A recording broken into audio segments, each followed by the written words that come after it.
Hello there, ladies and gentlemen, and welcome once again to another episode of The Cider Drinker. Today is, well, another Aspall cider review, because they do have quite a lot of different varieties of their ciders. And this is actually one of four, that's right, four Aspall ciders that I've actually got sitting in my fridge waiting to be reviewed. And ironically, this one has got, well, 4 in its name. So it's quite apt that I'm trying this one today. Of course, it's from Aspall's and it's their Clement's 4. So, well, what will I make of this one? We'll find out soon. As usual, let's get the lowdown on Aspall Clement's 4.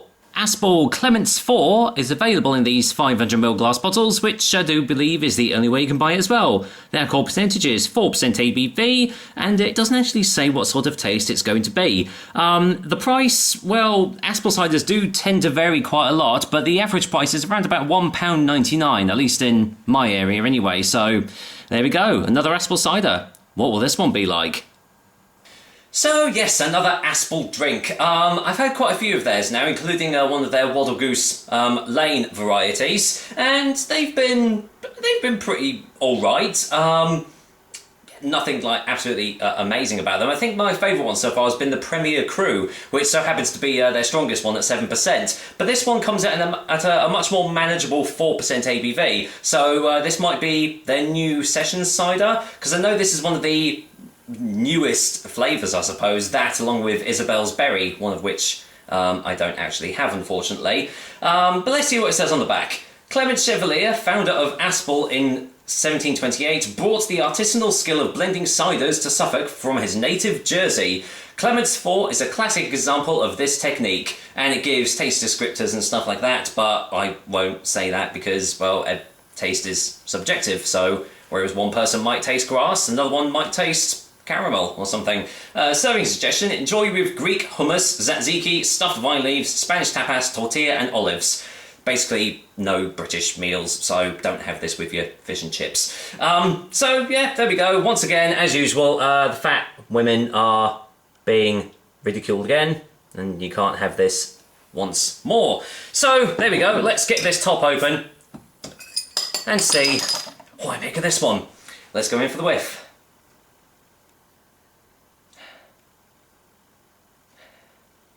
Not really getting much on the nose. Slight hint of dryness. Little bit of bitterness. But not really much else to go by, so let's get it poured into the glass. I do find actually with Aspall ciders that you don't really get much of a nose off the bottle because the neck is so long.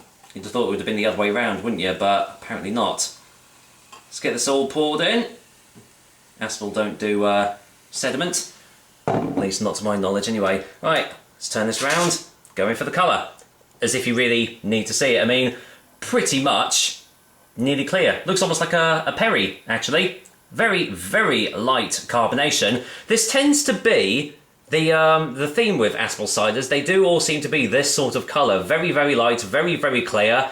And yeah, it looks more like, you know, more like a Perry rather than a cider. So we shall see. Any more smells off the glass? Not really. Yeah, not really getting much off the nose at all. It's as I said, it's just like a slight hint of dryness to it, slight bitterness. Although a little bit of sweetness is coming through now as well. But yeah, it's a very very bland smell to this one. So I'm hoping it's not going to be the same as the taste, but we'll find out. Cheers, guys. Here's to Aspall's Clement's 4.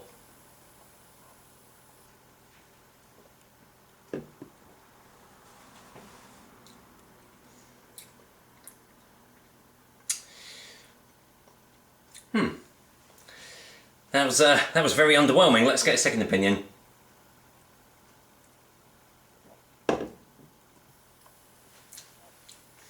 Okay, well, it's very light in taste, quite citric undertones underneath it all. Getting a massive hint of lime, lemon, slight floral edge to it as well. But that's very, very like taking the back seat in this taste. Kind of a slight off dry mouth feel. The back of my throat still feels like quite quite like refreshing and like juicy and stuff like that, but the front of my tongue is like quite dry. So let's get another one, just to be sure.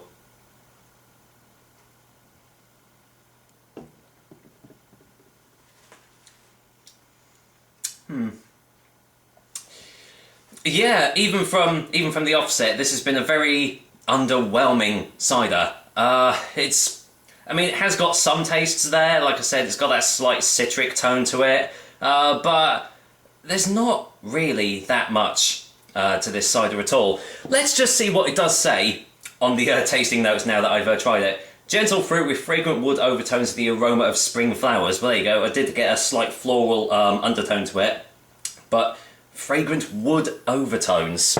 Definitely not getting that at all. As I said, I'm getting more of like the citric, citrus fruit flavours, but aside from that, not really a lot going on with this drink.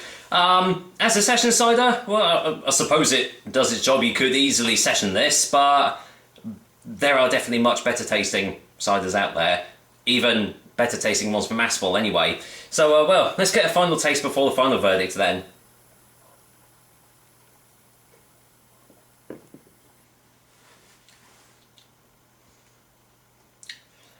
Yeah, don't expect to be blown away by this drink. It's just all right. It's a nice drink to have, I suppose, like if you just fancy having a couple of session ciders. But for taste sensations, I'd probably say look elsewhere. So, for a final verdict, Aspall's Clement's 4 is going to get a 5 out of 10.